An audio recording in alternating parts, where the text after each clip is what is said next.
Hello, we're back. I realize you guys heard me reading the chat. Thank God I didn't say anything incriminating into a hot mic. Yeah, I just panicked there for a second. The internet just cut out in the building, folks. I don't know what to tell you. Hot mic. Anyways, we're back. So if you worked at a company that had an internet show and that show went from 12 to 1:30 every day, would you reset the router during that show? Or would you be like, maybe I wait? I would wait. I'd wait. But I'm a normal guy. If you're picking up what I'm laying down. Yeah. So we're back. Welcome back into the show, everybody. Podcast listeners, you probably won't know anything went wrong, but the show just stopped in the middle. So I guess podcast listeners, it'll just come to a screeching halt, and then you'll pick it up after. But anyways, welcome back into the show. Let's just get on track. We can stop talking about hats. We can stop doing all this stuff. Please like the video because we're going to need that now. We did just get a big super chat in the other. Can you read it? Oh, it's in the other one. That's why I don't see it. It was from, I think this is Ravina. Okay. I said $140. That's a lot of money for the Ben Stelter Foundation. Thank you very much. I watched yesterday's show when it was posted. Liam, really? Rico stays, plays tough minutes. Mangiapane wants out. Rather of a player respect the crest. And the chest, I suppose. No. Maybe, I guess. I don't think Adam Henrique plays tough minutes at all. I don't think he does a lot. I think we saw last night the team plays a little bit better without him and Mangiapane and Frederick to all their discredits. Well, but I wouldn't. I think Adam Henrique is in more of a position to. If you were able to upgrade on Henrique, I think this team would benefit from him more, I guess is what I was trying to say too. Is it a coincidence that one of their best 5-on-5 games of the year came when all three of Mangiapane, Frederick, and Rico basically didn't play? I know Rico played like 2 shifts, but I don't know if that's a coincidence. No, it's not a coincidence. They have all played poorly this season and are anchors on this team. You even saw it last night, like a guy like Curtis Lazar, who by no means is a fast skater, but he puts in the effort to try and play quickly and at least forecheck hard and have an impact on the game. And I just think it's stuff like that. It's like, when was the last time you saw Mangiapane take a hard stride? Been a minute. Has there ever been one? Northside Norm just dropped in $50 for the Ben Stelter Foundation. He said, half of my I'm in a hurry winnings for Ben Cup year. He won, so they do a game like second or first TV timeout or second TV timeout every game, where they have 3 horses on the big screen that race around, and the fan that cheers the hardest for their horse wins a gift card to a casino. Right. Northside Norm won that gift card last night. Congratulations, Norm. Yeah, and thank you for giving some of it to the Ben Stelter Foundation. Thank you very much. Let's talk more about that hockey game last night because there are a lot of positive storylines to get into. Also, our guest today, didn't say this earlier, bad broadcasting by me, Dave Pagnotta at 12:30 will swing by. Zach Lang at 1 o'clock will be here. That is a good lineup today. It's a good lineup. Hopefully the internet holds up. We're going to find out pretty quick. Our game recap is for Greta, your go-to spot in downtown Edmonton. Arcade, bars, street food, internet's good there. Everything's good at Greta, honestly. I texted Was and said, did someone restart the router? He just didn't respond. My favorite part about Greta, you ask? Probably the Jurassic Park game. Oh, yeah. Why? It's just so present. I like the location of it. I like playing the game. Yes, I do. I actually think Jurassic World is a very good movie. I think they basically did a terrible job every step after that. I would totally agree with that take. Yeah. It got worse as it went along. And I was really excited for the second Jurassic World movie, whatever, and Dominion, something like that. I haven't even seen the new one because I don't really care. Love the video game. Yeah. That is good. That is good stuff. I loved Connor McDavid last night. I love him most nights, but last night especially. Boy, what a performance from number 97. Should we get the mini sticks out and break down some tape here? Sure. I have something to say about Mr. McDavid, too. Okay, he's shooting the puck a lot. I was on the big program today. Kevin Garius? With Kevin. Okay. And he asked me the question, and it's the question's fine. But he's like, what have you made of McDavid, this run he's been on is crazy, all that good stuff. And I was trying to think to myself, how do you even answer that question anymore? Because it just happens so often that you do become numb to it, and it's not to overstate what he's doing or understate, sorry, but it's just awesome. It's just great. having a player who does shit like this, and this shit being the goal we're about to watch. This, first off, set play. Connor fades into the neutral zone, slides in, and just absolutely undresses UC Saros. Saros has no hope in hell. No. When McDavid's coming in at that angle, and it's a power play, so he has more or less infinite options of elite players that he could pass the puck to, and he just decides, I'm taking this thing to the hoop and throwing it in. Unreal. Makes Ryan O'Reilly look foolish, and then, again, this is the definition of, we'll call it unstoppable, right? Like, everything that goes into it, like I said, the power play, the options, the fact he has a full head of steam and everyone on Nashville standing still, it's just unstoppable. Yeah. And again, we talked about it a little bit a few weeks ago where the Oilers incorporated the across the crease pass and Nuge. Yeah. And now they've got this. How do you defend the power play? The human slingshot. Why haven't we done this before? Again, like if Connor McDavid, and we've said this for a while, Liam. So look how far back he is there at the start. Like he's like, sorry, when Draisaitl gets the puck here and comes down the wall, McDavid is on the other blue line, and then somehow ends up in the zone and gets a goal. Like that is stupid hockey, isn't it? Like it's so dumb. It's awesome. Now that's the analysis you're coming for. Let's do the penalty shot next. Someone said, how the hell do you break down the penalty shot? I'll walk you through it. Yeah, I'll walk you through it stride by stride. His hip touches the boards on this penalty shot. Does it really? Oh, yeah. Like, if they show the above angle of this thing, it's okay. We'll get to it. There you go. Connor McDavid. I mean, this is the tail end of it. He puts that in a spot, too, like that top corner where it's just impossible to stop. Great pass on the initial. We'll debate in a second whether or not this is actually a penalty shot. But here it is. Connor McDavid comes in. Like, look at how wide he goes. Oh. Right up to the boards. And then from here, it's just if Saros bites on the backhand, or sorry, I should say he doesn't bite because he kind of does. Then McDavid, just as he does, and he loves that forehand backhand move. It's disgusting. He loves the forehand backhand move. But like, if Saros doesn't bite on that backhand, McDavid flips it upstairs with his backhand. Like, again, when he's in this zone and he's doing things with the puck like this, you can't stop him. Like, it was a foregone conclusion he was scoring this goal. It's just a matter of if he's flipping it upstairs on his backhand or if he's scoring it on his forehand. I was talking with my fiance last night about Connor McDavid. Congrats on the engagement. Thank you. Thank you, everyone, for the congratulations on my engagement over a year ago. Sometimes you forget. That's fair. So she was like, oh, he's on like a long point streak now, right? It's like, what's he have? Like 13 games? I was like, well, he's 16 now. And I said, take a guess how many points he has. She's like, oh, I don't know. What's he have on the season? 40? I was like, no, he has 39 in the 16 games that he's played on this point streak. That is incredible. Like, unbelievable. Again, don't talk to me about other players being the best in the world. There is one man who stands alone, and it's this guy that starts with MC, not the other one. Because I think that's MAC. Hammer? Oh. Yeah. Get it? Oilers are up 2-0, and again, they were looking good early on in this game. Like, I don't want to say these two McDavid goals like sparked them or whatever. Like, they were far and away the better team heading into the second period, and then when McDavid puts them up 2-0. But the floodgates opened up after that. I won't say McDavid sparked the Oilers. I will say McDavid crushed the spirit of the Nashville Predators. Is that fair? Yes. Yeah. I would say it is fair. And then actually, Curtis Lazar crushed it too. The Edmonton Oilers got a depth goal, baby. Curtis Lazar. Let's go through the checklist of what we want to see from what players in the bottom six. Put pucks on net, skate hard, go to the net. Curtis Lazar does all three of them in one shift and gets rewarded with his third goal. Curtis Lazar has more goals than Adam Henrique and Trent Frederick. Way to go, guys. Way to go. Curtis Lazar makes league minimum. Great quote last night, too, from Curtis Lazar. Was it Greg? It was.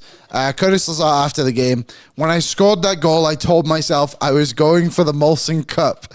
I think he took it personally. Laughs. Lazar on McDavid's game last night. I told him I'm going for the Molson Cup. But, like, this is simple hockey. Savoy goes to the net. Janmark, great play as well to win the puck back. I thought he had an awesome game yesterday, Matthias Janmark. And then they just finish it off. Like, we don't need anything complicated from this bottom six. Effort. Great effort from Janmark. Great effort from Savoy. Great effort from Lazar. Bingo, bango, bongo, 3-0 Oilers. Bingo, bango, boom. If you read Lazar's lips, he went boom after he scored. Bring in the boom. God, I love him. I love him too. He's been a really nice addition to this team. He's done a good job, and I love that sometimes he's in and out of the lineup, obviously, but when he comes in, there's no question on what kind of game you're getting from him. You're getting effort, and that's what matters. Speaking of good additions, how about Kasperi Kapanen's addition back into the lineup? He makes it 4-0 right at the tail end of the second period. This was a shot where he fanned on it, and then it went off a Predator's skating in. Terrible goal. Look at that big smile, little cutie. But it was good. Good to see him get back in. I thought he had an awesome game. Led the Oilers in hits with 5 because he plays fast, and that's what he is, right? That's his biggest asset is his speed. And you can see sometimes why he was a first-round pick. And you can see with these other guys, too, of what they're bringing. But I don't know how long Kasperi Kapanen is staying in the top 6 for. But he has always had a pretty good chemistry with Leon Draisaitl. Yep. But the question mark is, and not to shit on the moment, but how long is this going to last? It always kind of dies after a while. Yeah, and he is a guy who the knock on him throughout his whole career has been consistency. Yeah. But here's what makes him, in my eyes, the perfect bottom 6 player for the Oilers. Oh, I won't call him the perfect support player for the Oilers. Mm-hmm. You can put him on your 4th line, and he'll play there. Yeah. And you can move him to center in a pinch, but in the playoffs, he'll bring physicality. I do think the inconsistency is an issue, but you'll always see some amount of effort, physicality. If you put him on the 4th line, he kind of embraces that role, which is again, the problem with the Fredericks and the Mangiapanes of the world. Mm-hmm. Then if you put him up there, I think he's a guy who you can look at and be you know what? Every year we're going to get between 3 to 5 weeks of top 6 hockey. It's not all going to come at once. Yeah. We're going to have to spread it out a little bit. But he will give you, in a pinch, some good minutes throughout the year. And as much as a team, I'm sure, would love to put their lines together on October 8th and be we're running with them all season, we know that's not how an NHL season goes. So I love Kapanen. I loved seeing him back last night. I think it's clear that they missed him. And again, the path to playing time, if you are one of the 2 who were health bombed last night, Freddie and Mangiapane, when you watch that game last night, it was the best effort I've seen the Oilers forward group have collectively, and I tweeted this, from 97 to the bottom, Curtis Lazar, player 1 through player 12, wherever you were listed on that depth chart, I guess 1 through 11, because Henrique got hurt and then only played 2 shifts. 1 through 11, every guy had a good game. Yeah, there was no one that really let you down. I'm trying to think the last time that happened. I feel like the last time I saw the Oilers forward group actually show something was probably the Philly game, which ironically they just weren't able to score on the entire time. But the first Philly game, by the way, not the last one, definitely the last one. But I don't even know how great that one is. This was easily number 1. Oilers kind of started to choke it away. It became 4-2. Reed Schaefer got a point. Hello. It was 4-2. I was pissed because right before it was 4-2, McDavid had that 2-on-1 that he tried to inexplicably pass back to Nuge. We talked about that already.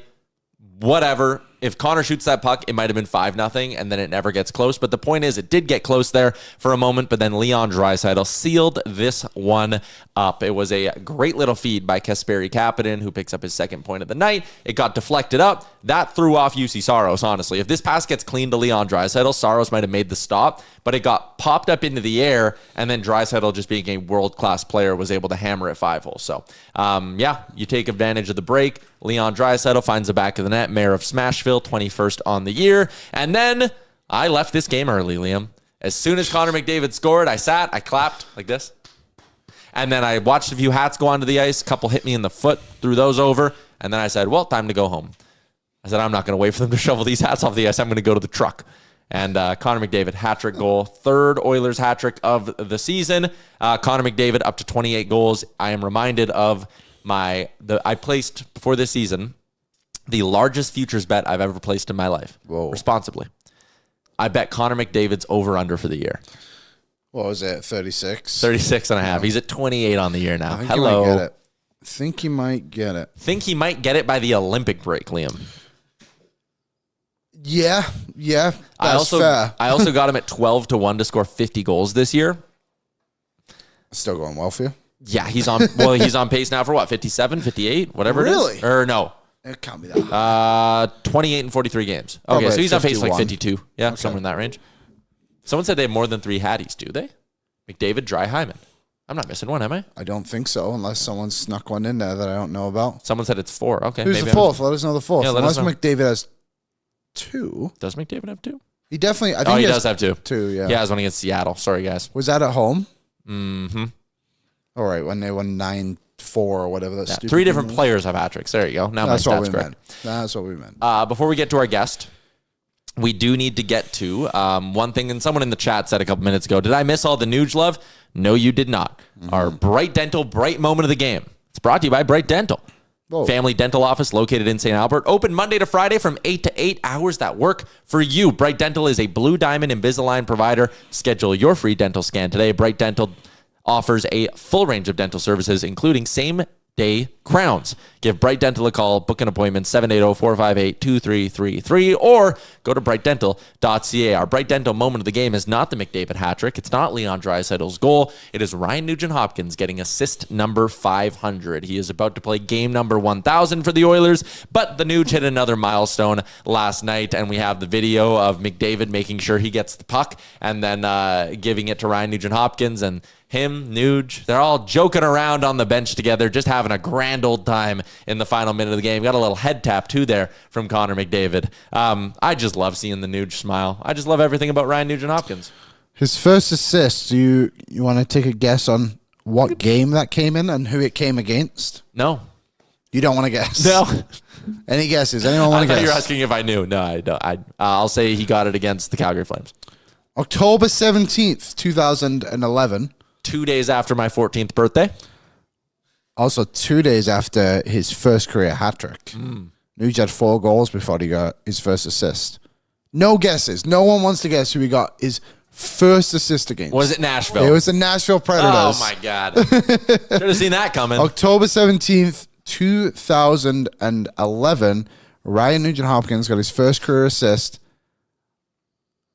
on who? 2011. Any guesses? Anyone? Pecorine. Sorry, who scored the goal? Oh. Actually, Ryan Smith? was it even Pecorine the goal? No, he wasn't It was even Pecorine. No, it was Taylor I Hall. was gonna say Taylor Halsey. Hall feels like the most logical answer. Skorkov got an assist on that one too. Bosch is in and says, Ryan Smith is a beauty, but Nuge is my Mr. Oiler. I agree. Yeah, I don't even think it's much of a Because conversation. Nuge didn't leave us. And he never would. Keep Nuge forever. Shout out to Bagged Milk. But yeah, I think Ryan Nugent-Hopkins is, again, McDavid, Gretzky, all those guys, Draisaitl, they're going down as the best Oilers of all time. But like, we're talking about a guy in Ryan Nugent-Hopkins who's going to lead the franchise in games played. 993 games. He's about to become the first Oiler to play their first 1,000 games with the franchise. And then after that, likely by the end of this season, it'll actually be close. He needs 44 more games. Oh, so he can't get it this year, or can he? Do they have 44 more games left? No, they don't. No. So early next season, he's going to pass Kevin Lowe for the most games played all time in franchise I hate history. it when that happens. When you like just run out of games. I know. To get to that thing. But we know he'll hit it. Yeah, but then it's like, game 4 of the season. So it's so much better when you can chase it. It'll give us a good storyline for a show early next year. We can plan for that. Put it in the prep sheet. 5 to start the season and just got smoked by, I don't know, Montreal or something.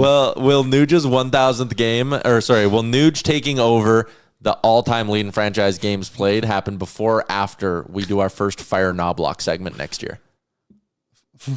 Be like game 5 or Hopefully something. before. Yeah, hopefully they can have a better start next season, but we'll worry about that when we get to it. But Ryan Nugent-Hopkins, 500 assists. That puts him in franchise history, 6th in franchise history for most assists in an Oilers jersey. Who are the 5 ahead of him? McDavid, Draisaitl, Gretzky, Messier, Coffee. Oh, Curry, damn it. Yari Curry, Liam. So close, yet so Our far. bright moment of the game is Ryan Nugent-Hopkins getting his 500th assist. And Just for being you, Ryan. Being just as smiley as he was on October 17th, 2011 when he got his first one. Yeah. Looks the damn same, too. I bet he could grow a better mustache back then. Have you seen the photo of him in that blue tight shirt in the locker room after his first goal? He couldn't grow any. He might have not had any hair anywhere. This is going in a weird direction. Let's go out to the guest line. It's brought to you by Oodle Noodle. You can take advantage of the value menu deal, which allows you to add 2 green onion cakes, 5 spring rolls, or 6 wontons to your order for just $2. In-store, takeout only, oodlenoodle.ca. They have, 15 locations in the Edmonton area now? That means when 16 locations in the Edmonton area now? That means when Dave Pagnotta comes to town, no matter where he's staying, there will be an Oodle Noodle nearby. Are you excited to have Oodle Noodle when you come to Edmonton? I am. That's one of the few things I haven't experienced in Edmonton yet. So, and I've been coming there for so long, coming to you guys for so long. So, that's on the docket. That has to happen.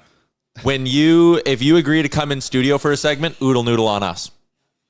Beautiful. Let's do it. What a negotiation. I just got to text Jay hard. and tell him to buy us Oodle Noodle. I, of course, can't. Appreciate you joining the show today. Last night was the most complete effort we've seen from the Edmonton Oilers forward group all season, and it came in a game where Andrew Mangiapane and Trent Frederick were healthy scratched, and Adam Henrique played 2 shifts. I'm saying that's not a coincidence, Dave. A little extra spark in the lineup with some of the younger kids. Not a bad thing, clearly. A little bit of energy. And hopefully, at the very least, for Frederick, lights a fire under his ass and gets him going a little bit, because something's got to give.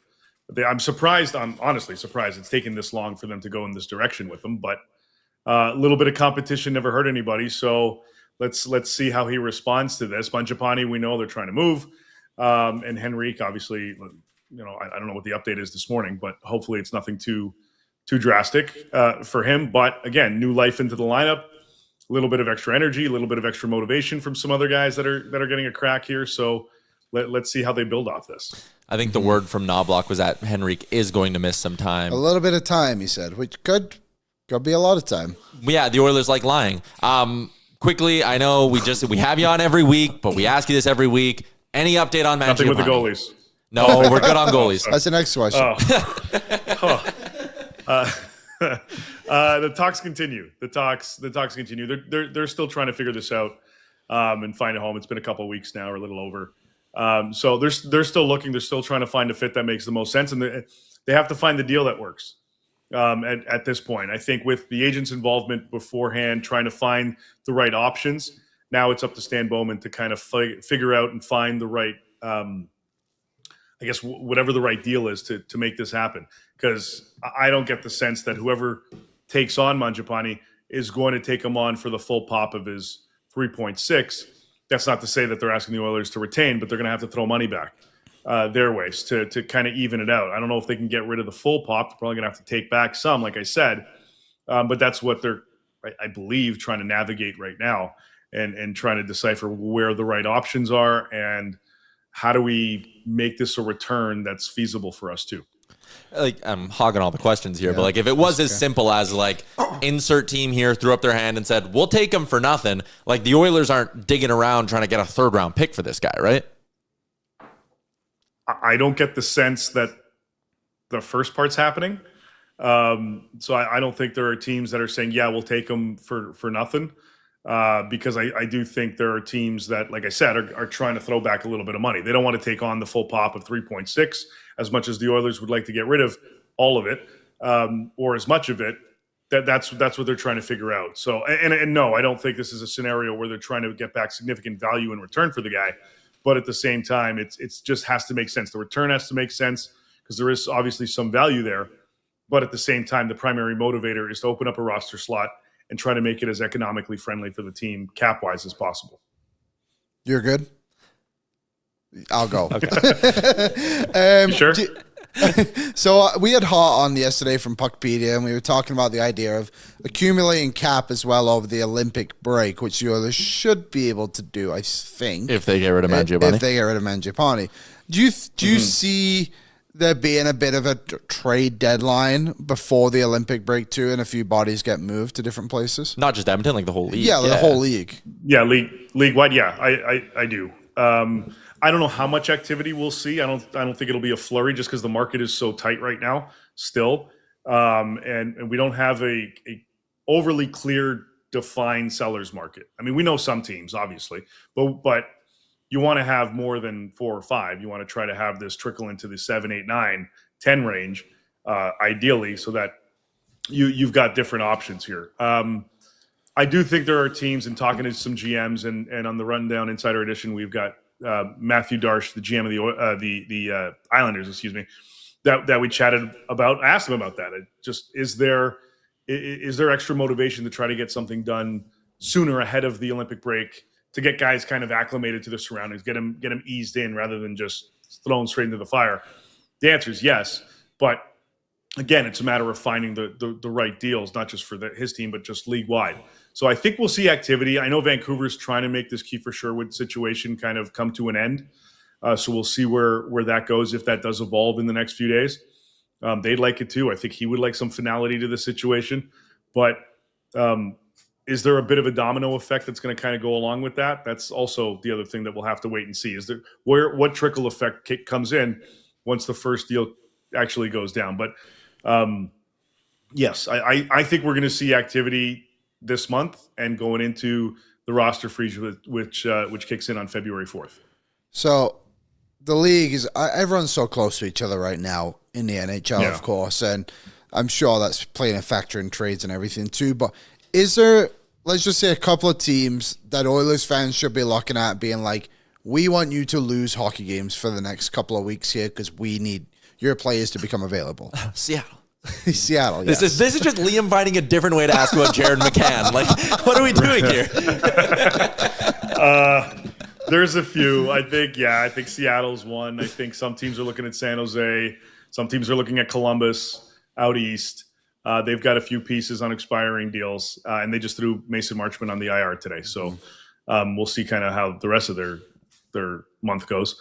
But yeah, there are teams that are looking. I think, like, we know Columbus wants to take the Olympic break to talk to their pending UFAs to figure things out. I think Seattle wants to do the same with some of their guys as well. Now, McCann's got another year in his deal, but they have Eberle, they have Tolvanen, they have Alexiak, and there's another Jaden Schwartz as well, who's, I think, still on the IR. But they've got four key guys. Marchman was one. They moved to Columbus. They've got these four other guys that they got to deal with. And I think teams want to utilize that break to also get a little bit of that housekeeping done as well. That's not to say teams aren't going to call now and try to entice them into pulling the trigger now. And if the deal's good enough, I'm sure they're going to consider it, if not accept it. But that's the other thing with the Olympic break, is some teams that are going to utilize that space. Everyone's going to go on vacation that's not going to the Olympics and unwind for a week and then come back, because teams can start practicing again on the 17th of February.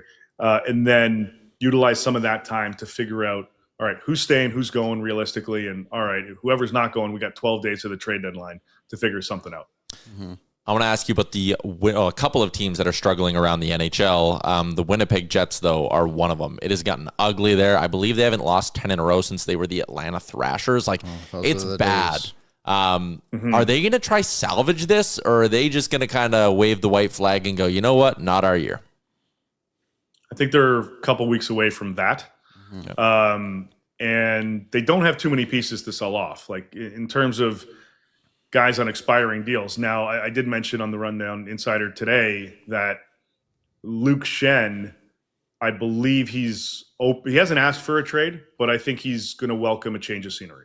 Now, that might have some stuff to do with the fact that they stink, and he was scratched for a few games. He finally played his 1100th game last night.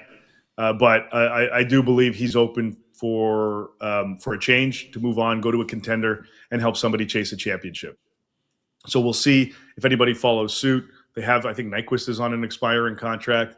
They have a few other players, although he was one of the guys they counted on for extra offense, hasn't really gotten there.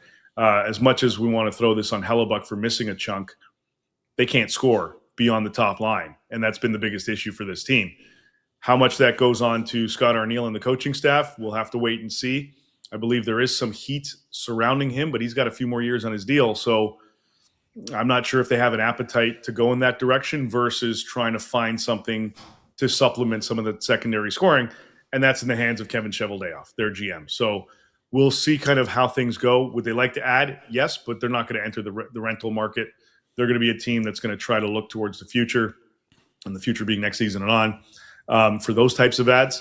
But I think they're probably a couple of weeks away. If they can get through another 7 games or so, and they're still kind of hovering towards the bottom, if not at the bottom, then I think that's when they're going to just pull shoot on things. Can I quick stat on the Winnipeg Jets losing streak? It's crazy. 10 straight losses, 8 of them by 1 goal. If you take out empty netters, 9 of them are by 1 goal, and the other one was a 4-2 loss to Ottawa. Like the margins in the NHL right now are razor thin. Can you imagine? So thin. Can you imagine if they hadn't signed Kyle Connor at the beginning of the year? That was the last point I wanted to make. Yeah. Like he would be trade target numero uno right now.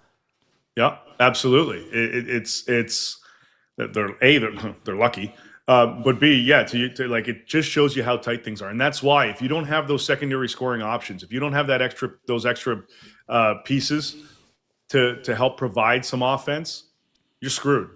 And we're seeing the case in point here with the Winnipeg Jets. And they don't want to move things off. They don't want to separate Connor and Scheifele, and now Velarde's kind of cemented himself on that right side.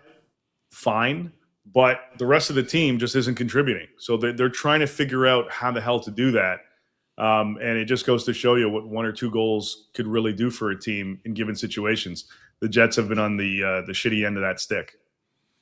The New Jersey Devils lost 9-0 yesterday, which even the Oilers got a goal when they were losing. Oh, yeah, that did happen. Yeah, that was something that happened this season.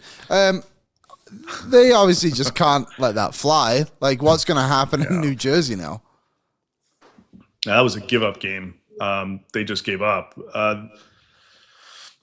It's tricky because they continue to have Dougie Hamilton talks, but there's only 10 teams on his list. He doesn't want to change that.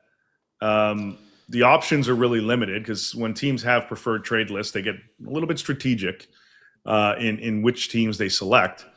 This is a tough one. And There was some chatter last week, and I don't know how much it really holds in terms of weight. But if they're going to do something impactful to bring in somebody, this is another team that obviously can't score. They're having trouble scoring. That's been their MO for a good chunk. Forget about last night. Dawson Mercer's name's kind of popped up, and I think that's more teams inquiring.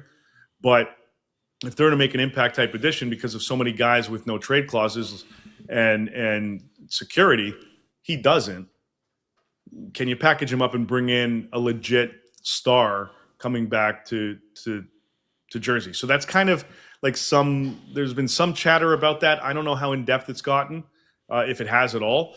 And it might be some other team just poking, trying to see if they can pry him out of Jersey. But they're in a heap of trouble, and they have the horses to get through this internally. Why they haven't gotten going, I don't know. And clearly the coaching staff hasn't been able to ignite them either.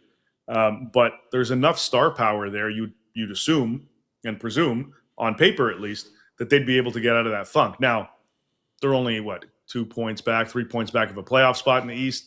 Things are tight. They're not towards the bottom of the East, where the gap is starting to slowly widen.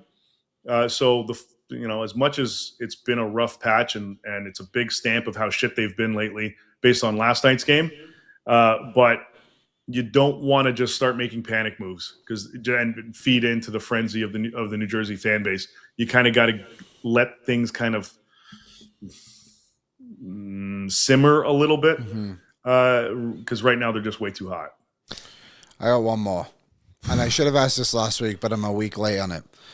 So there was the Matt Barzal stuff with the slash, right? And he didn't get suspended. And then we saw the Brad Marchand elbow that wasn't suspended.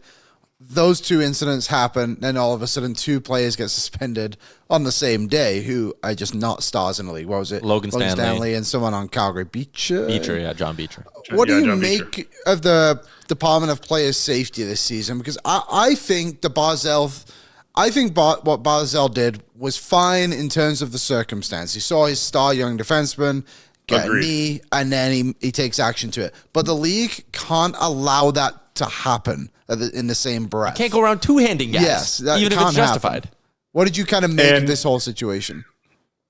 Yeah, so with Barzal, I know a lot of people, especially here in Toronto, are bitching about, McMahon got a one-gamer for going after a guy. Well, he went up top and he tried to cut a guy's head off. So in this circumstance, he was going low and he got him in the shin pad. Like, it wasn't like he was trying to get him in a different area. I think he was very strategic in where he did that, but he wanted to send a message. So I think the league said, all right, just cool it with that shit, but we'll let you off with a warning here.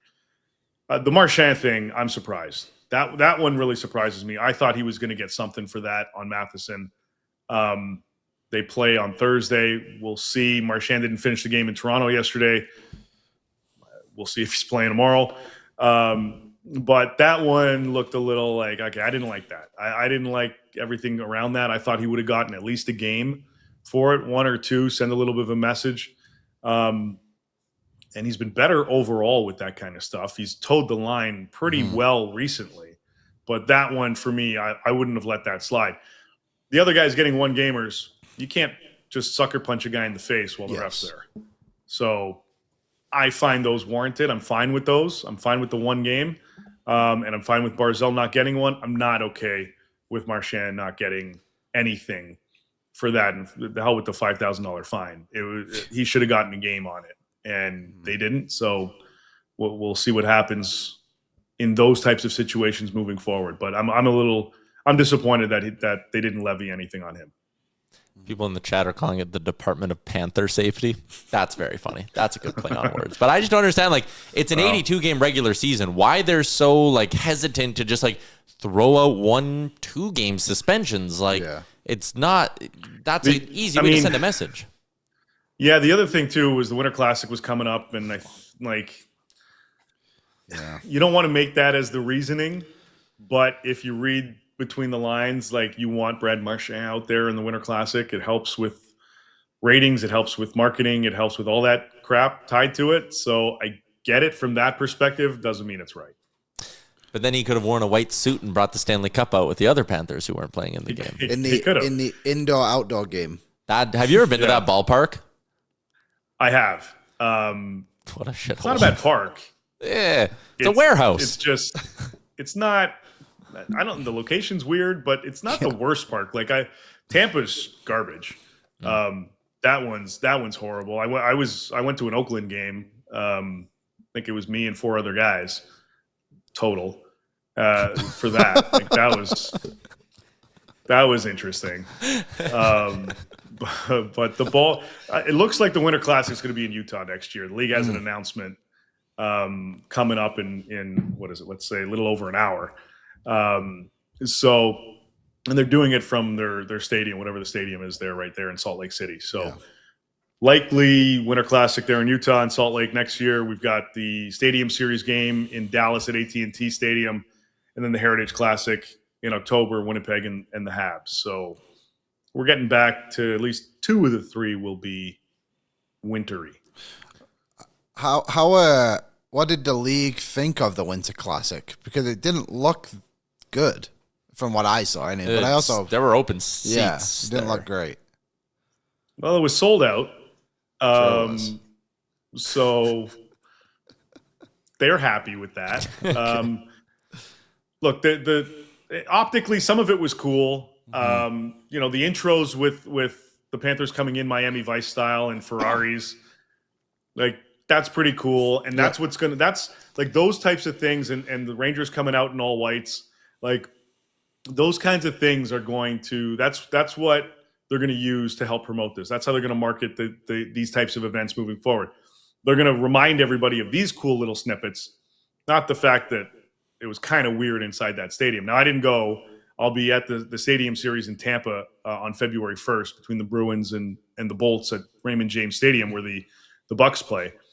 That'll be interesting. They've covered the stadium, they've covered the ice surface with some type of makeshift cover to keep it all insulated because they're worried about the weather. And then 6 hours before the game, they're going to take that away and then decorate the whole field with whatever they're doing for that. So that'll be a challenge. I don't think they've ever done that before. So I'm very curious to see how this one plays out. But in terms of the Winter Classic itself this year, again, sold out. The optics that are being really taken away were pretty good. And these are more localized type of events now versus big national type ones. So I think that's where the focus has been lately, and it's been working for the league. And until ticket sales start to dip, and they haven't, the league's going to keep going on with these. Appreciate your time. This was great. We kept you long, so we appreciate that. Go baseball insider mode for a couple days. Tell me if the Jays are signing Kyle Tucker. I hope so. Just Bo or Tucker. I mean, probably Tucker right now, but I'm buddies with Morosi. Let me see what he's up to. Yeah, see, that's what I wanted to hear. All right, thanks, Dave. We'll talk next week. Later, boys. So yeah, Dave Pagnotta, you can read his work at the fourth period. You can listen to him, watch him. DFO Rundown Insider Edition. He teased it. Him and Irf Gaffar had Islanders GM Matthew Darsh on the show. Yeah. That's going to drop today, or it's already out. But anyways, Rundown Insider Edition has been a great add to things this year on the Daily Faceoff. YouTube, we're going to be joined by Zach Lang in a little bit. Do you want to do What's Trending now? I'd love to. I would love to. So you put something in here and won't tell me what it is. Yeah. I need you to see it for yourself. So the title of point 1 on our prep sheet for What's Trending is DR Congo fan. So don't put it up yet, Aaron. I'll explain it a little bit. The African Cup of Nations is going on right now. For those of you who don't know what that is, it's the equivalent of the Euros for soccer. It's a soccer tournament, but it's the African teams. And obviously, Africans are a very vibrant culture. They bring a lot of energy to these games. If you ever seen them play the World Cup, they do a lot of dances in the stands. It's very fun to watch, and there's always the most random stuff that happens at these games. So DR Congo is one of the teams. They're a decent team. They just got eliminated by Algeria in the quarterfinals yesterday, the day before, whenever it was. But there was this gentleman who, for every single game they had, just stood there for 90 minutes in a statue pose. So here he is at one of the games, Aaron. I sent you 4. And he just keep flying through. Just stands there and does that for 90 minutes. And it's supposed to be it's an imitation of the country's first prime minister from the 1960s. But when the team lost against Algeria the other day, he collapsed into the stands. And there is an AI video going around, which I'm pretty sure is AI, but it's very funny. But they conceded a last minute goal and lost, and he just lay down into the crowd, and this was the end of him. Without context, I thought Liam just sent me like a dead body in the stands. I was like, what? Nope, this is all Shout he's out this doing. guy. So yeah, if you want to look at, there's just the African Cup of Nations, a special place. So I wanted you to see this. I thought it was awesome. That's I didn't know what I was getting into. No. There you go, folks. What's Trending is supposed to be a bit different. This is very different. It was. I have 2 NHL things. Yeah. Trevor Zegras. So the Ducks and Flyers now have like an insane rivalry. Yeah, which is weird. Great because they are in separate conferences and only play twice a year. It's kind of like the Ducks and the Rangers now. Yeah, a little bit. Yeah. Although I think there's less hatred there. I think, okay, well, no one went back to the Rangers. That's what I mean. Yeah. So, like, there's the angle of Cutter Gauthier said he was never playing in Philly. Mm-hmm. They traded him to Anaheim. The Flyers players felt a way about that. Like, there was a clip last night of Konechny just fucking giving it to Gauthier. Yeah. The Flyers fans, Flyers players hate Gauthier because he said he didn't want to play for them. And then, obviously, this past summer, the Ducks give up on Trevor Zegras, trade him away for pennies on the dollar to the Philadelphia Flyers. And what is Trevor Zegras doing since he got to Philadelphia? Point per game, on pace for career highs in goals and points. He has been a revelation for Rick Tocchet and the Philly faithful. Last night, the Flyers host the Anaheim Ducks. Trevor Zegras scores a goal and do we have video of the celebration or just the interview? So he scores a goal. He takes his glove off, does the phone to the ear and hang up. And he was asked after the game, like, why'd he do that? And he said that's how quick the call was when the Ducks told him he was traded to Philadelphia. It was up and right back down. But here he is after the game with Scott Hartnell on the bench. Thought this was a great interview. Probably the mask in the locker room, but right now he gets a chance to chat with our Scotty Hartnell. Thanks, guys. Down here with Trevor Zegras. What a wild atmosphere here at the Xfinity Mobile Arena. It's fun for the fans, fun for us talking. How about playing? It was amazing. I missed last year's game, but I heard all about it. I was fired up to play in this one. The boos were great, but the cheers were even better. Oh, that's awesome. And a team that, might have given up on you, Trevor, and you come in here, you pot 2 in that first period. How good did that feel? Fucking amazing. Fucking amazing. Yeah. Oh, yeah. Awesome, buddy. And I got to ask you about the celebration on the first one. You hung up the phone. Who was it to, and what's that all about? I don't know. But that's about how quick the phone call was before, so I thought it'd be good. That's great. And one last one for you. Christian Dvorak signs a big ticket, 5 years. He better be buying the next dinner out, right? He's the best. He's amazing. I'm so happy for him. We love him, and it's a nice deal for both of them. Nice. Congrats on the big win. Back to you guys. All right. Someone said the fans can't hear him. It is lame to do those interviews and not play them in the arena for the fans. How much of a fine did NBC get for 2 F-bombs? Probably quite significant. But that was great. Trevor Zegras has gone. Aaron was talking about it before or while we were watching that. I think a lot of people hated Zegras on the Ducks. I think it's just so funny that people and I'm a part of it, love tearing a guy down. We love chirping Zegras. Mm-hmm. The Michigan, why is he on the cover of Chell? But we as people love a good redemption story, and especially this rivalry with Philly and Anaheim. Now I find myself rooting for Trevor Zegras. I'm a little confused by it. By my own emotions. Yeah, again, he's likable, I think, in Philadelphia. And I think, sometimes young players, especially a guy like that who came up kind of his whole time with the development program being the next hotshot thing. He is outgoing. He's a little cocky. Mm-hmm. That led to him kind of becoming the face of the league, or one of the faces of the league, even if his play on the ice didn't dictate that. Is he still dating that one girl? I don't think so. I think Dixie D'Amelio. Sorry to bring that up. Thank you. For the Zegras families. He's a good player.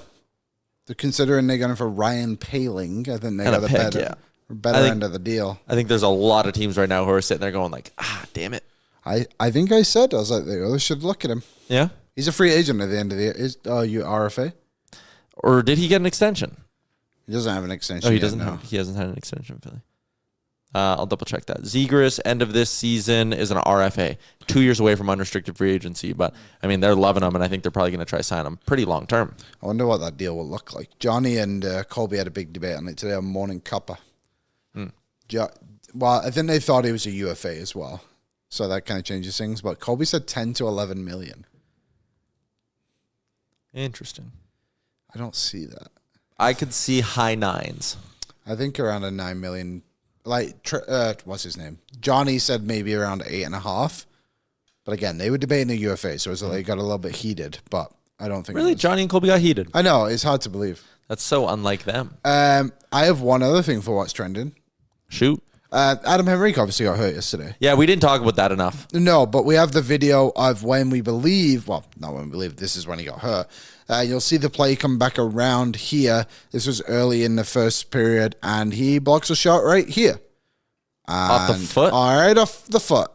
And this is the shift where they end up blocking 3 shots, but he looks to sprint straight to the bench. Puck doesn't get out. He actually ends up getting stuck out there for an extra 45 seconds. Nothing comes of it, obviously, for Nashville. But, yeah, I believe this is when Henrique got hurt because he didn't come back after this. And the others, it seemed to spark something in that bottom 6, I think you could say.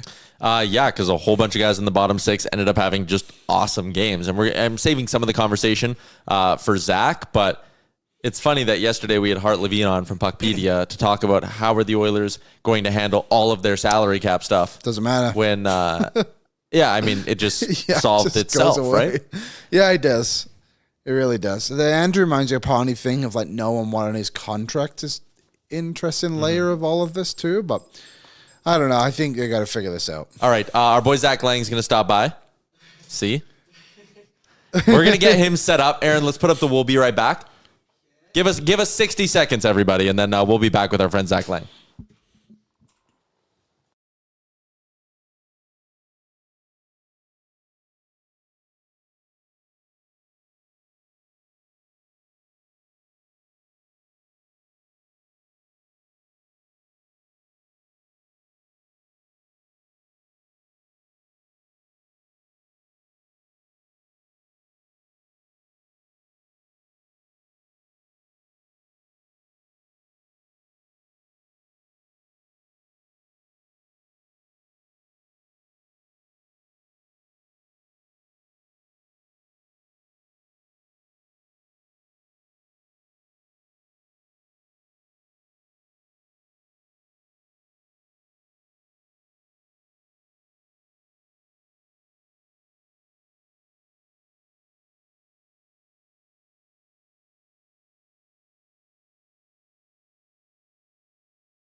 Welcome back in. Zach Lang joins us on the show. He, of course, from Oilersnation.com. He, of course, was stuck in the snow in Riverdale last night.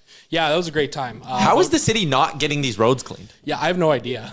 There was like a Woodrow that I thought I had enough speed to kind of get through, and the old Nissan Altima certainly did not. So that was fun. Big shout out to Boardsy and Brett for hanging out with me for like 20 minutes, and shout out to Big Toe Towing. Guy named Mark in his pickup truck came and picked me up today, or last night, I should say. And he's the president of this One Broken Biker organization that works across Canada helping injured and disabled motorcycle riders who are in accidents and stuff. So how much time did you spend with this guy? For like a ton. we ended up talking you for know like everything minutes. about it. How long did it take to get you out? Like 30 seconds. Yeah, I thought so. 30 seconds. The people don't know. Last night after Dark, we were digging Zach out of the snow for a solid hour. Brutal. At least I will say, like, silver lining, it got warmer. Like, if it was minus 30 last night, that would have been horrendous. I was literally driving here today, and I was like, man, I could have just left my car overnight, and I would have melted out of the high center that I was stuck in. But I digress. The weather's heating up. The Oilers heated up last night against the Nashville Predators. I think that was the most, I've said it a couple times now, most complete game we've seen from the forward group this season. Yeah, it was awesome. Like it was. Can you find, like, Henrique got hurt, so we won't count him, but like 11 forwards, and I think they all would get a passing grade from me. Yeah, I would totally agree with you. It was a really complete game from that forward group. I really like the look of that third line too, with Roslovic, Howard, and Savoy. Me too. It sounds like Knobloch wants to keep those guys together, so I'm curious to see what they look like moving forward. They outshot the opposition like 6-0 last night, or something like crazy. Yeah, like it was that. 6 in 5 minutes. Yeah, that's awesome, right? So really liked seeing that there. Oh, there you go, Sean Pangs with the numbers right there. Yeah, 6-2 scoring chances, 100% expected goal for share. Like, that's awesome. I was really happy to see that. And I think it's going to be interesting to see the way this roster is constructed. Yep. You know, if Henrique misses some time running this as a third line, I kind of really like it. So that was actually going to kind of be my next question is, like, how should they build this bottom six now? Because I think Kapanen, he had a great game. He's probably got a few games now on Leon's wing, sort of built in and earned some good grace there. But I kind of like the idea of, like, let's keep this third line together and then go with like an all-energy fourth line that has a Frederick. He'll probably be the one that gets the call back into the lineup. Yeah. But Lazar, I thought he was awesome last night. Yeah. I like having two third lines, especially with a lot of home games where you can have last change. One that's all offense, one that's all work hard defense. Yeah, 100%. You can use that fourth line in a bit of a matchup role too, right? Like take the defensive zone draws and that kind of stuff. I like the way that could look. I really do. You know, it feels like you'd have three lines that can provide some offense there, right? Mm-hmm. You know, Jack Roslovic up the middle, I think remains to be seen how effective that can be in the longer term. But I think when we sit and look at this roster, like that's probably the biggest hole that this team has at this moment in time is like a real 3C, right? Yes. So I think that's going to be something, you know, that the team's going to be looking for, whether it's Jared McCann or another 3C or somebody else that can kind of fill that role there. I'm really curious to see how things shake out. But yeah, I do really like the look of this forward group as it's constructed. It's funny you say that because I was just looking in. This all could have happened on one shift, to be fair. But the Corsi numbers last night, which I know everyone doesn't love, but this one's pretty damning. Howard, Henrique, and Roslovic at 209 at 5-on-5. They were out-Corsied 7-0. That means they didn't get any shots to the no shot attempts. But still, like they were the only trio. Actually, Draisaitl got out Corsi pretty bad too. But still, like it just shows. Sometimes though, that's the result of like if you get hemmed in for one shift. But that's what I mean. It might have just been that one shift. But still, like the fact those two players went to play with Savoy and just did the complete opposite, I think says quite a bit. Yeah, I think so too. Right? I mean. Again, I think it's going to be interesting to see this way it shakes out, but I don't know. I'm not putting too much stock in a couple minute sample size there, right? But I do think it's interesting for sure. I mean, I think that there's some pieces that can work in this bottom six group, and that's kind of been the biggest issue. Is it's just like Mangiapane, he's done nothing. Frederick, he's done less than nothing. Mm-hmm. You know, like Ike Howard has as many points as Frederick has this season, or something close to it. That's probably more. Howard, is it the exact same? There you go. Yeah, and Howard spent half of the season in the American Hockey League. Curtis Lazar has more goals than Frederick and Henrique. Is Curtis Lazar the answer? I've been saying this since the start. We still don't know what the question is, but he might be the answer. The Molson Cup answer. Yeah, There we go. That was such a good quote. I mean, Lazar is, and people are probably so sick of me talking about this, but like, he is the reason why I will keep hammering my fist on, like, in free agency, either get the best players or don't get anybody. Because you can go and take lottery ticket scratches on Curtis Lazar, find guys that are working hard to keep their careers alive, and like, there's no doubt he's been a bigger positive and will probably continue to be a bigger positive than both of Mangiapane and Frederic. Yeah, it's kind of crazy when you sit here like where we are on January 7th saying that Curtis Lazar was the Oilers' best free agent signing last year. It's unbelievable, right? It's 2 free agencies in a row that the Oilers have completely swung and missed on their, big free agent signings. And it's 2 summers where, I guess on paper, when you look at it, you say, wow, the Oilers may have had one of the better off seasons of any of the teams. And then this is what has happened for a second consecutive year. It's really frustrating, admittedly, right? Like, it is really frustrating to see the way these signings have just not panned out. So what do you make of that?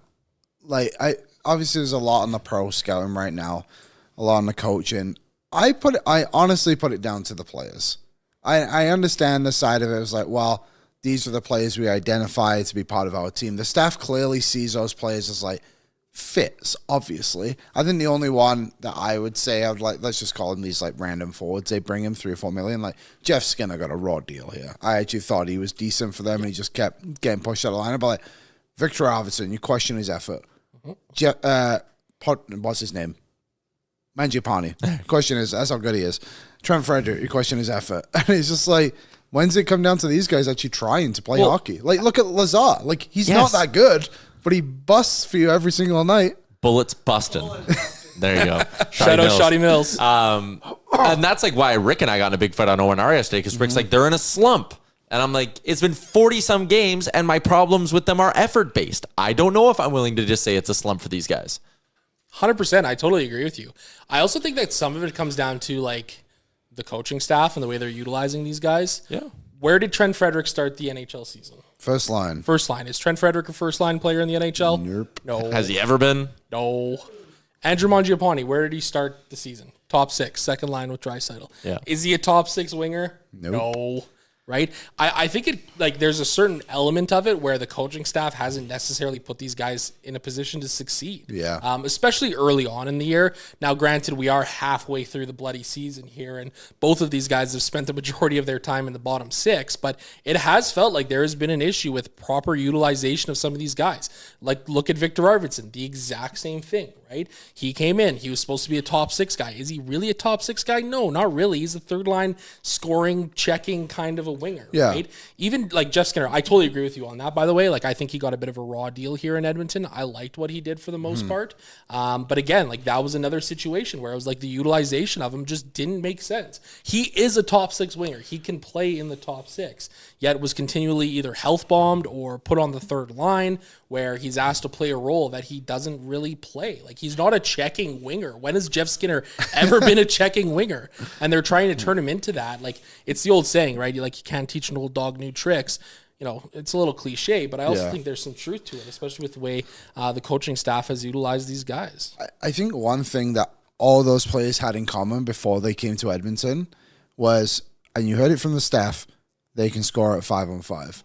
And it feels like they've just looked at that and be like, well, surely they can do it in our bottom 6. It's like, well, if you put them in the right spots, but if you're just playing everyone who is then out of position, it's just not going to work like that at all. Yeah, exactly. And then the other battle too is it's like, okay, well, you're trying to take these third line guys and make them first or second line guys because you don't have the required cap space to go out there and get a true top 6 winger that you kind of really need, right? So it's a huge mess, essentially, I think is the best way you can kind of put it, right? Because it's been really messy. So we did this yesterday. We ranked 3 things. Tyler asked me if I knew how to do it. I figured it out as we went. What are the 3 priorities for the Oilers, and how would you rank them? Top 4 defenseman, third line center, or top 6 winger? I talked about this in my article that's up on Oilersnation.com. I'll put a link in there. Thank you. Yeah, everybody please go click the website. Third line center, I think for me is a top priority. I would probably go top 4 defenseman second and top 6 winger third. That's exactly what I said. So I flip-flopped D and wing because I was just thinking of like potential return on investment of like, I think your top 4 is pretty set right now. And whoever you bring in is either like moving Nurse down. Maybe you view it as like there's a boost of Wallman being on his proper side. So like I can understand that spin of it, but I also don't think they're going to be able to do 2 big things. I think they can do 1 big thing. So like I think adding to the forward group is a must. And whether it's a top 6 winger who pushes Roslovic to 3C, or it's a 3C who pushes Roslovic back up to Draisaitl's wing. I think we can all kind of agree that 3C's 1. Yeah, I think so. I think we can all agree on that for sure. I do agree that I think you can kind of flip-flop the second and the third there. You know, I think, actually, funny enough, Tristan the intern had a great suggestion yesterday of the defensive pairings that he had. Suggested Nurse Bouchard, I love that. Wallman, and... Ekholm. No, Stasny, and then Ekholm and Emberson. Emberson's so underrated. He's been awesome. He has been really good this year. I've really liked his game. I can't believe he only played 13 minutes yesterday, and Regula was touching 17. I don't get that either. Oh, but they benched Regula at the end of the game. I know they did, but why does it take so long to just wait brutal. for his mistakes to happen? Like, Yeah, it's so like, and I ranted about this last night on After Dark too with Boardsy. Like, you know, what has everybody in Edmonton talked about Regula being, and in the media? Well, he's this offensive defenseman. He's big. He's got some size. He skates really well. He moves the puck really efficiently, which might be true to a certain extent. But boy, he is just a train wreck in the defensive zone. Like, he cannot make a read to save his life, right? No. And I mean, I think we're at this point now where we've got a half of a season of a sample size of what Alec Regula is. He's got good underlying numbers, right? Shooting percentage is low, save percentage is low. Those are luck statistics that should rebound in due time. But I just don't know if I see that happening with him alongside Darnell Nurse. So, you know, I think he becomes like a 7 or 8 defenseman once this blue line is fully healthy. And I don't mind the idea of breaking up Ekholm and Bouchard, because I think with those pairings too, you have the ability to kind of spread out those minutes, right? Yeah. You can go with a more balanced approach. Yeah, okay, Nurse and Bouchard might play a little bit more just because of how much Bouchard spends with McDavid, so you're going to have a little bit of inflation there. But you can run those second and third pairings with pretty much equal ice time and feel really comfortable doing so, right? I don't think Nurse being with Regula is good for Nurse. I don't think Regula being with Nurse is good for Regula. No. Like, if Alec Regula, if you want to do this like project thing where you're like, hey, we're letting him learn on the fly, we don't want to lose him to waivers, we believe in the long-term player here, then like you need to put him you need to play him in a sheltered role with a super reliable partner. Like, I know he struggled this year in Winnipeg, but like if the Oilers had a Luke Shen on their third pairing, I'd be like, yeah, play him and Regula together and like give him 14 minutes a game and let him learn on the fly. But like they don't have that, and we've also seen time and time again that if Nurse is having to carry a pairing, that's when Darnell Nurse struggles. So I agree with the idea of like give Darnell Nurse Evan Bouchard, and people laugh that Troy Stetcher was the Nurse whisperer. Evan Bouchard, when you look at the numbers, has actually been the Nurse whisperer. Like Nurse's best hockey has come with Bouch. 100%. And to a certain extent, I feel bad for Darnell Nurse. Yeah. Look at the defensive partners that he has had over the last 5 or 6 years in Edmonton. It's like waiver guys. It has been, right? Or guys that are just not players who can complement his game very well whatsoever. Or they give him Kulak and but Kulak's on his offside, so Kulak struggles. And it's like, again, Darnell Nurse, he will never be a $9 million defenseman. No one is ever going to try to convince you otherwise. Like, there's no subset of Oilers fans who are like, he is worth... But I think he's a $6 million defenseman. Like, I think he can be that if you play him the right way. Yeah, absolutely, right? Like, if you find him a cheaper defenseman who he can play with, like, you know, we're going to kind of go back in Oilers history here, but like, I thought some of his best hockey was played with Ethan Bear. When Ethan Bear was here, when Bear had that really good first season or two in Edmonton. Was that right? 2020? Yeah, like 2020, 21, something around there, right? Because Bear was so good at moving the puck, right? Like he was able to really excel at that. So Nurse could just defer to Bear to take the puck up the ice, and it let Nurse play a calmer style of game, right? Like he needs a calm partner who can help, you know, quiet his game out a little bit too, right? And I think him and, you know, Bouchard, they have had really good numbers. Obviously, some of that's going to help playing with a guy like Connor McDavid a whole bunch, right? But I mean, we've got enough of a sample size of it too, of a couple of years of good numbers from those two guys together. So I wonder if it's time to kind of break up that Ekholm and Bouchard pairing too. I just think the other side of Ekholm and Bouchard is they're both playing so well. that I think you can just kind of slot him anywhere. But Stasny's been a good option for this team too. He was awesome yesterday. Yeah, I've liked his game. A couple of times he thought he was still on the Predators and just passed the puck to them. But anyways, continue. That's fine. It happens. He's still learning, right? He's still learning. Maybe Luke Evangelista was yapping at him or something like that, threw him off his game. But I've liked his game too. Like, I think he's a smooth skating guy. Obviously, got to see some more sample size from him. But, this was a guy that the Oilers clearly coveted, right? Like, the fact that they were able to pull that deal with Nashville the exact same time they did the Skinner-Jari swap, I think it really speaks to the fact that they had their eye on him for a while. And I think the Oilers, especially in the last 2 or 3 years, have done a tremendous job, especially in season, at acquiring players. Like, I don't think there's a single player acquisition over the last 2 or 3 years you can look at in season and say, yeah, that really didn't work out well for the Edmonton Oilers. No, I mean, like, even Klingberg last year awesome. was great. Like, he stepped in and played really well in the playoffs, capping it on waivers last year. Look how good he's been for this team, when he's been healthy. Yeah. The Wallman acquisition was obviously an absolute home run, right? Yeah. So, I've got faith on the in-season acquisitions. It's the off-season that has me a little concerned now.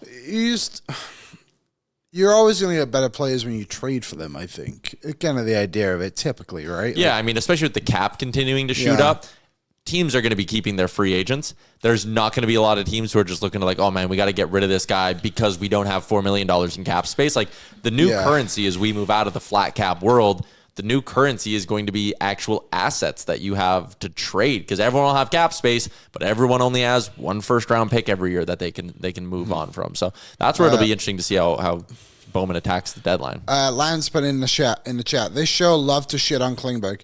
That's because he was terrible in the regular season. He was. And literally, we thought he might never play again. Playoff Klingberg. Playoff Klingberg was awesome. That's right. And if you go back, Lance, I know you like to throw that shit out there sometimes. You'll see we gave Klingberg a lot of love in the playoffs because he was really good and he made a difference.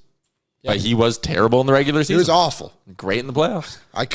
I honestly couldn't believe how good he was in the playoffs for him. Like, in comparison, it was crazy. Again, in hindsight, if I could criticize us, he was coming off a major injury, and it took him a long time to get going again. But it seemed like the staff even saw that he wasn't playing well. Yeah. To defend us. Defend your criticism of us. So, could that be the Trent Frederick arc? Oh, coming off a pretty major injury that he tried to play through, never let it properly heal. I wouldn't call it major. I mean, it was a significant injury for sure. Kept him out for months.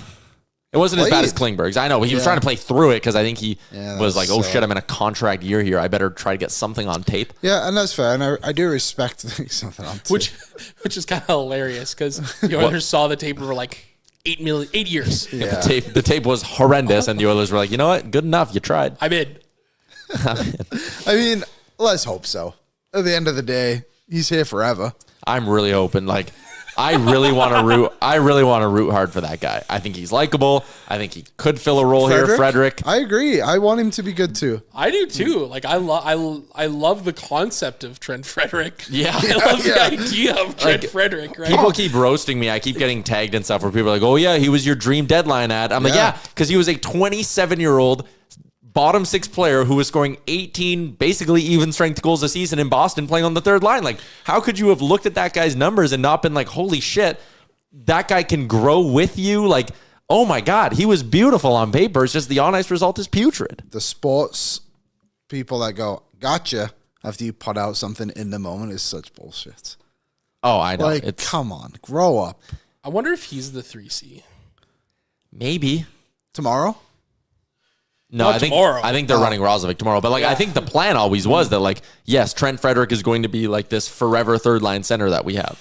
I would love to see Frederick play how Savoy played yesterday with Lazar and Janmark. And I know Savoy's a lot more skilled and that. But, like, that goal, we went through it when Lazar scored. All Savoy did was crash to the net and have a bit of energy. Yeah. And Janmark and Lazar also brought it too. I just hope that can be contagious for him because, again, I think he can be good. I don't know how good he can be, but what would he even take to get the season back on track? Like, I think that's a good question. I think you look at Connor Brown as an example because he's so recent. It's like he finished that regular season with 4 goals and didn't score till the 64 game mark.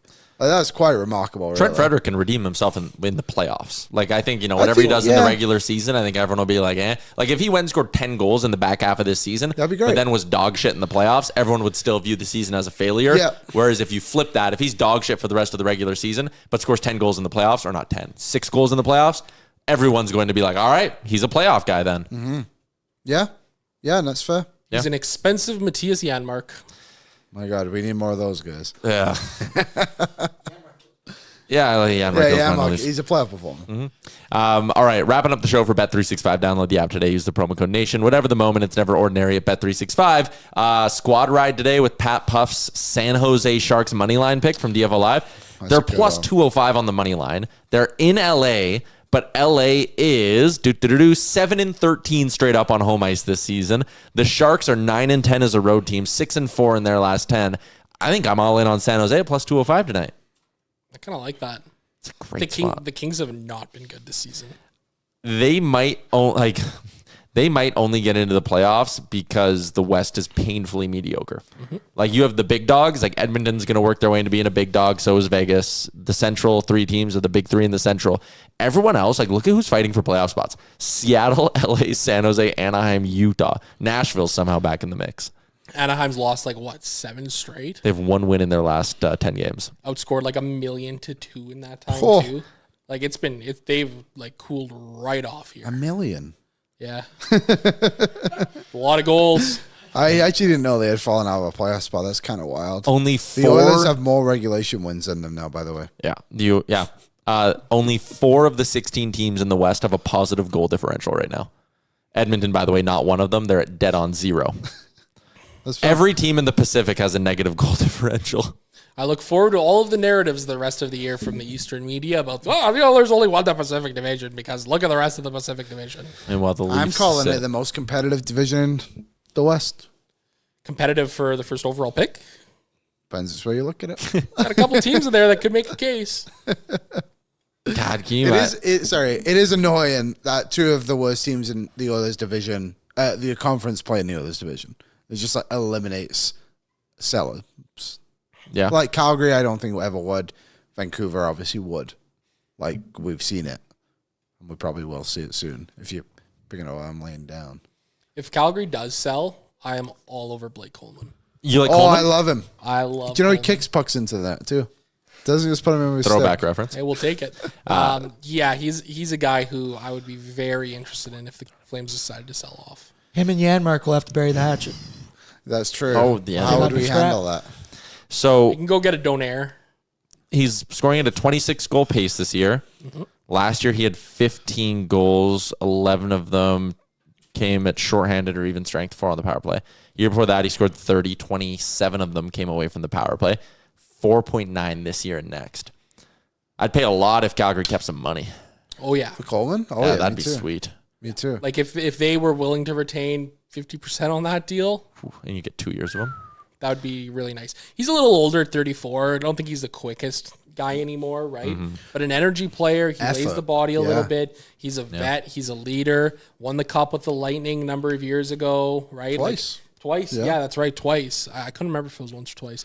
But, you remember how much he was talked about when he joined the Flames as a real leader guy that can kind of help take the Flames over the top. And evidently that was never the case. But he's been great for the Flames. He's a third-line winger. I think he'd be a great addition to this team. Well, when the Oilers played him the other day, and I meant this as a compliment in a way, it's you would take pretty much anyone on that forward group, in Calgary's forward group, and I'm so happy they acquired him to be a third-line player for them.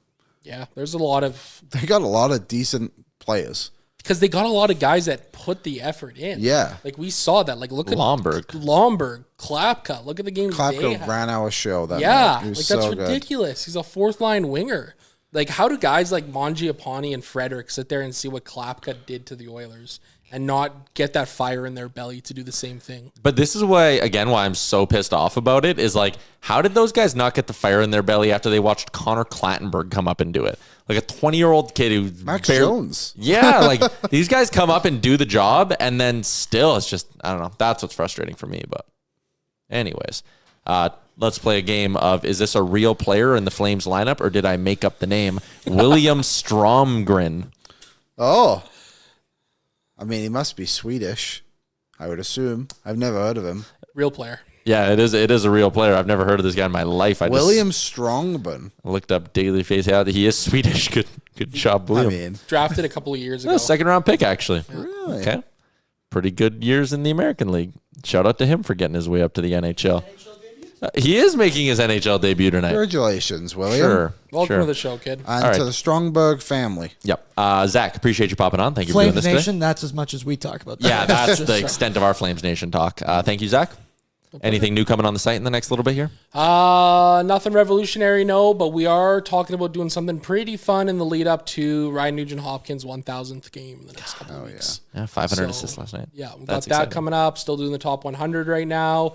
Trying to wrap up the top 10 articles from last year still, even though it's the 7th of January. Some stuff on Josh Szymanski getting named to the German team, which is pretty fun. Third Oiler product to go to the Olympics. Nothing on Patrick Russell making Denmark. You guys see that? Really? Edmonton Hell Oilers yeah. legend. Yeah. Tobias Reeder, Did he really? named to the German team. We are represented out there. We got to bring these back so we can get our numbers yeah, the up. whole crew. Got a couple of legends out there. All right, everybody in the YouTube chat, you were great, except Lance, who was just so mean to us today for some reason. But he's not going to take that well. Lance no. was very kind to me last night, though, I will say. He offered to come and get my car unstuck. Lance which is was a very beauty. kind of him. More than he's ever I offered was to just me. poking fun of him, and then people really went at him. Sorry, Lance. We're going at Lance really hard. Tomorrow, Jason Demers and Jeff Merrick. So a loaded edition of the program. Do they play tomorrow night? Winnipeg. Oh, yeah, they're in Winnipeg. All right. Well, there you go. Game day edition of things as well. Thanks, everybody in YouTube. Thank you to Dave Pagnotta. Of course, Zach. Have a good Wednesday. We'll see you all back here tomorrow. Noon Mountain. Oil up. What's up, Nation citizens? If you enjoyed today's episode of Oilers Nation every day, make sure you hit the subscribe button here on our YouTube to not miss any of our content. We got you covered from interviews, insight, analysis, everything you need to stay up to date on everything around the team. Hit that subscribe button so you don't miss a video.